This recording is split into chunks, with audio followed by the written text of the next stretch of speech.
Israel के एक मशहूर अखबार की एक रिपोर्ट के मुताबिक इजरायली एक्सपर्ट्स का अंदाजा है कि ईरान पर जंग के नतीजों से इजराइल और अरब मुल्कों के दरमियान रिश्तों को मामूल पर लाने की गुंजाइश को बेहद कमजोर कर दिया है।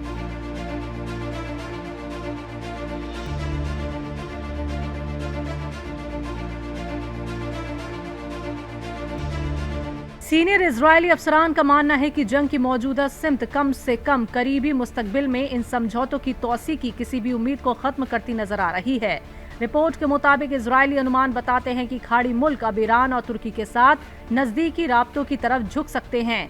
इसकी वजह कोई सियासी मेल मिलाप नहीं, बल्कि अपनी हिफाजत की फिक्र और इलाकाई हकीकतें हैं। इस तब्दीली को ईरान और लेबनान पर हालिया हमलों के दौरान पैदा होने वाली खतरों के खिलाफ एक अमली रद्द अमल के तौर पर देखा जा रहा है। पिछले हफ्ते फाइनेंशियल टाइम्स की एक रिपोर्ट में बताया गया था कि सऊदी अरब समेत तमाम खाड़ी देशों को ये लग रहा था कि वो एक ऐसी जंग में घसीट लिए गए हैं जिससे वो शुरू में बचना चाहते थे।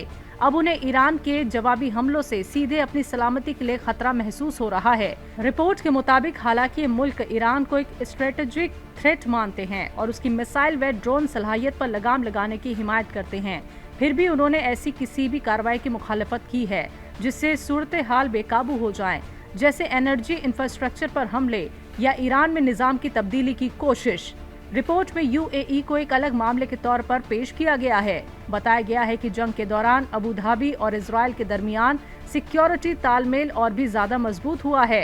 रिपोर्ट में एक आला इजरायली जराये के हवाले से बताया गया है कि खाड़ी मुल्कों ने जंग पर बहुत बारीकी से नजर रखी और ईरान के साथ टकराव से जुड़े खतरों को अच्छी तरह समझ लिया है। उस जराये के मुताबिक खाड़ी देशों ने निजी तौर पर अमेरिका से राब्ता किया और ईरान पर मुसलसल दबाव बनाए रखने की गुजारिश की, लेकिन आवामी तौर पर उन्होंने एक बहुत ही मोहतात और एहतियाती रुख अपनाए रखा। उनका मानना है कि ये जंग किसी हतमी नतीजे के बिना गैर मुअय्यना मुद्दत तक जारी रह सकती है। उन्हें इस बात का डर सता रहा है कि अगर वो खुलेआम इजराइल और अमेरिका का साथ देते हैं तो उन्हें ईरान के जवाबी हमलों का निशाना बनना पड़ेगा। नतीजे के तौर पर कुछ मुल्कों ने न्यूट्रलिटी का रास्ता चुना है, क्योंकि उन्हें लगता है कि तेहरान के साथ नरमी बरतना ही उनके लिए ज्यादा महफूज रास्ता है।